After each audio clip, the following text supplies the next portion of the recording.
अस्सलाम वालेकुम फ्रेंड, कैसे हैं आप सब। I hope you are all doing well friend. Pakistan navy से रिलेटेड 4 टाइप के टेस्ट होते हैं, जिसमें आपके फिजिकल में फर्स्ट ऑफ ऑल मतलब जो ई टेस्ट होता है, यानी कि स्क्रीन टेस्ट जो होता है, उसमें आपका वर्बल नॉन वर्बल होते हैं।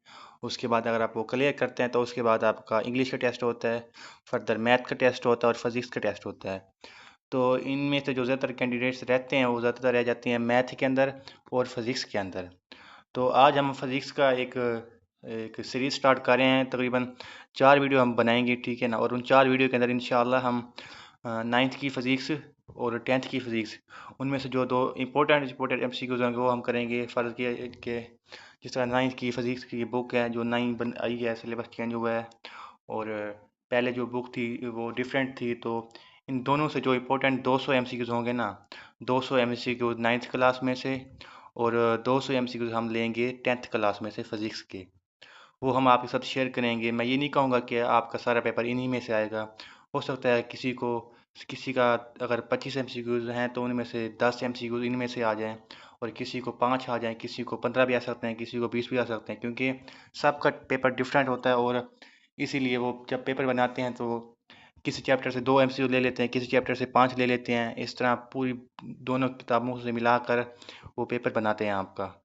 तो ये जो आपको शो हो रहे हैं स्क्रीन के ऊपर सवाल, इनको मैं एक मरतबा पढ़ता जाऊंगा और आपने भी साथ साथ पढ़ते जाना है, ठीक है। और हाँ, ये 9th क्लास का है, फिजिक्स की हम स्टार्ट कर रहे हैं। The word science is derived from the word, यानी कि साइंस किस लफ्ज़ से निकाला गया है। साइंस लतीनी लफ्ज़ से निकाला गया है, यानी कि लतीनी ज़बान का लफ्ज़ है। The knowledge gained through observation and experiments is called science. The word science is derived from the Latin word, यानी कि लतीनी के किस लफ्ज़ से निकला गया है, वो लफ्ज़ है scientia. SCINTIA, scientia. When various aspects of material objects are to be studied under a single object, then it called natural philosophy. Is called natural philosophy. आपने वीडियो को रोक कर भी देखते रहना और नोट भी कर लेने अपने पास, ताकि ये आपके पास सेव रहें और फर्दर आपको जब भी ज़रूरत पड़े कि तो आप उस टाइम इसको निकाल कर देख लें। The science which deal with the study of non living thing. Non living thing से जो साइंस स्टडी करती है उसको कहते हैं फिजिकल साइंसेज। और वो साइंस जो लिविंग थिंग से स्टडी करती है उनको बायोलॉजिकल, जो नॉन लिविंग थिंग की करते हैं उनको फिजिकल कहते हैं। The study of motion of object, its cause and effect is called mechanics. 7वां MCQ है। The study of motion of objects, its cause and effect is called mechanics. 8वां MCQ देखते हैं। The study of physical aspects of light, its property, working and use of optical instrument is called light. फिर से पढ़ते हैं। The study of physical aspects of light, study of physical aspect of light, its property, working and use of optical instrument is called light. Light या optics इसको कहते हैं। उसके बाद 9वां MCQ देखते हैं। The study of charges at rest and in motion, their effect and their relationship with magnetism is called electricity and magnetism। ठीक है। 10वां MCQ देखते हैं।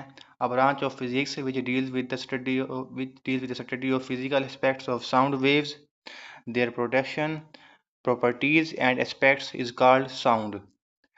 और जो 11वां MCQ है वो ये है कि the study of the structure and properties of items is called atomic physics. Is called atomic physics. The fourth state of matter is called plasma. ये इंपॉर्टेंट MCQs है। जो पहली 3 स्टेट हैं वो है सॉलिड, लिक्विड एंड गैस, और जो fourth one है वो है प्लाज्मा फिजिक्स, ठीक है। और उसके बाद देखते हैं कि 13वां MCQ, study of production, properties of the iconic state of matter is called plasma. वही चौथी स्टेट की जो डेफिनेशन है वो ये लिखी हुई है कि the study of production, properties of the iconic state of matter is called plasma physics. और जो इसकी एग्जांपल है वो है सूरज। सूरज जो है वो प्लाज्मा है, ठीक है। ये याद रखना, आपने ये पूछ सकते हैं एग्जांपल, ये बहुत इंपॉर्टेंट एग्जांपल है। उसके बाद है 4वां MCQ, the branch of physics that deals with the properties and behaviour of nuclei and the particles with in the nuclei is called nuclear physics. Nuclear से रिलेटेड जो भी होते हैं, बिहेवियर होते हैं, प्रॉपर्टीज होते हैं, वो न्यूक्लियर फिजिक्स के अंदर डील किए जाते हैं।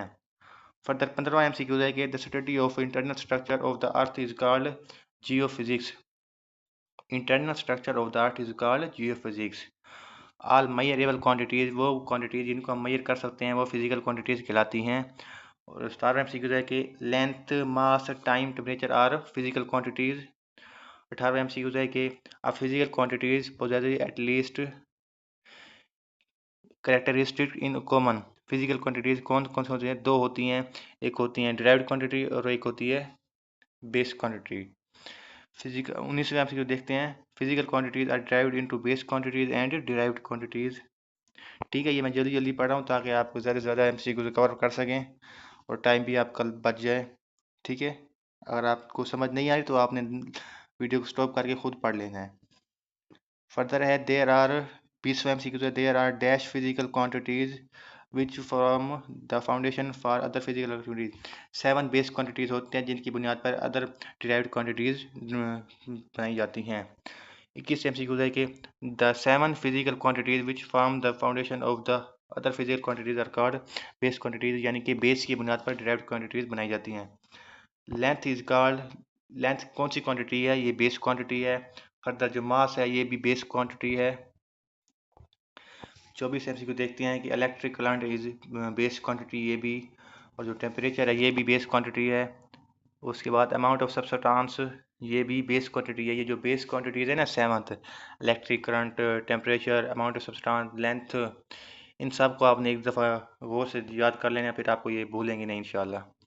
The physical quantities like length, mass, time, electric current, physical temperature, intensity of light and amount of substances are called base quantity. ये जो 7 लिखी हुई ना, यही आप याद कर लें कि ये जो हैं ये बेस क्वांटिटीज़ हैं।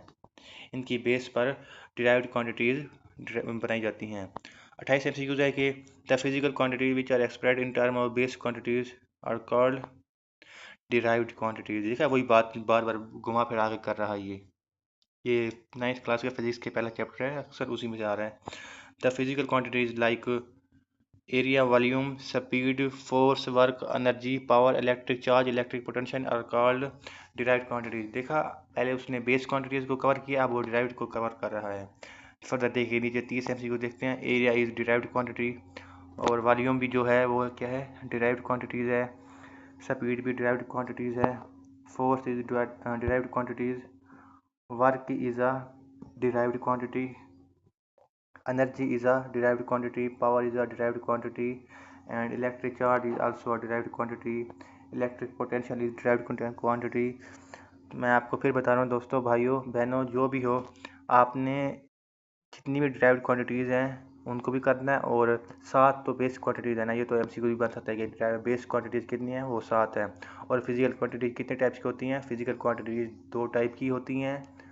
ठीक है, बेस क्वांटिटी और डिराइव्ड क्वांटिटी। ठीक है, और बेस क्वांटिटीज़ कितनी होती हैं? वो 7 होती हैं। बेस क्वांटिटीज़ कितनी होती हैं? 7 होती हैं। और जो डिराइव्ड होती हैं वो बहुत सारी होती हैं। उसके बाद आ जाता है कि 39 एमसीक्यूज। 1 लीटर के अंदर कितने मिलीलीटर होते हैं? तो इसके अंदर कितने होते हैं? 1000 मिलीलीटर होते हैं। और 1 मिलीलीटर के अंदर कितने सेंटीमीटर क्यूब होते हैं? वो होते हैं 1 centimetre cube. 1 litre centimetre cube कितने के बराबर होता है? 1 लीटर 1000 सेंटीमीटर क्यूब के बराबर होता है। The SI unit of length, इसका एसआई यूनिट क्या है लेंथ का? इसका एसआई यूनिट है metre. The SI unit of mass क्या है? किलोग्राम। मास यूनिट क्या है? किलोग्राम। टाइम यूनिट क्या है? सेकंड। ठीक है, देख रहे हैं ना आप, साथ साथ कवर करते हैं आप भी। The SI unit of electricity is called ampere. The SI unit of intensity of light is called intensity of light candela. ठीक है, कैंडेला। टेम्परेचर का यूनिट क्या है? केल्विन। और अमाउंट ऑफ सब्सटेंस क्या है? मोल। अमाउंट ऑफ सब्सटेंस मोल। ऐसा unit of speed के मीटर फी सेकंड ms-1 है, ये स्पीड क्या है? ठीक है। ऐसा unit of acceleration is called ms-2। और वॉल्यूम का यूनिट क्या है? वॉल्यूम का यूनिट है m3। ठीक है, ये याद कर दे रहे हैं आपने। यूनिट ऑफ फोर्स क्या है? न्यूटन। प्रेशर का यूनिट होता है पास्कल, इसको Nm-2 भी पढ़ते हैं। डेंसिटी का यूनिट देख लें, आप लिखा हुआ kgm-3। और SI unit of charge is C, candela. Candela या जो भी कैंडेला है तकरीबन, हाँ, इसको सी से जारी करते हैं। 4 यूनिट क्या होता है? कैंडेला होता है, और इसको ES भी लिखा जाता है। तो दोस्तों ये 5 एमसीक्यूज हमने कर ली हैं, और फर्दर जो भी एमसीक्यूज हैं, मतलब फर्स्ट 9th क्लास की जो 200 एमसीक्यूज हैं, उनमें से 55 हमने कर लिए हैं। और अगले जो MCQs हैं वो भी हम इंशाल्लाह अगली वीडियो में करते हैं। इनको आपने बगौर याद करने हैं, और इनमें से ये वो MCQs हैं जो अक्सर हर किसी के टेस्ट में आते हैं, ठीक है। तो आपने कमी कोताही नहीं करनी, ये नहीं कहना कि यार 10 मिनट की वीडियो है तो 50 MCQs है, 60 MCQs हैं, तो आपने इनको लाजमी कवर करना है। मैं फिर से कह रहा हूँ, इनको लाजमी कवर करना है, और 2 से 3 वीडियो के अंदर मैं पूरे 200 MCQs इसके करवा दूंगा फिजिक्स की 9th के, फिर अगली 10th में आ जाएंगी। उसके बाद हम मैथ की भी करेंगे, 9th के 10th के हर चैप्टर की करेंगे हम, ठीक है ना। इस तरह नहीं है कि पूरे बुक में से जो इंपॉर्टेंट है वो कर ले। इस तरह हम चैप्टर वाइज करेंगे तो हमारे हर चैप्टर में से कंसेप्ट बन जाएगा, यार ये चैप्टर है तो इसका ये MCQ है तो इसका ये आंसर होगा। अगर इसी तरह के MCQ नहीं आते, फ़र्ज़ किया, तो आपको एक कंसेप्ट होगा कि यार ये चैप्टर मैंने MCQ देखे हुए हैं, इस वजह से इस तरह MCQ बनते हैं, तो आप वहाँ पर फाइंड करने में आपके लिए आसानी हो जाएगी, ठीक है। अल्लाह हाफिज़।